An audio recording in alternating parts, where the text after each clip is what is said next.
In a question, divisor is two-thirds of the dividend and two times the remainder. If the remainder is 5, then find the dividend. Okay. So now remainder is given to us as 5.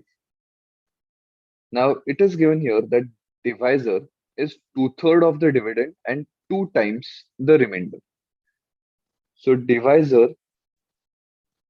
is two times the remainder. So therefore it will become 2 into 5, that is 10.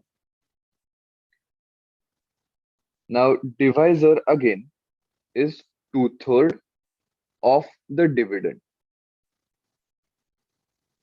So solving this, 10 is equal to two-thirds of dividend. We get dividend as 15. So that will be our answer, option C.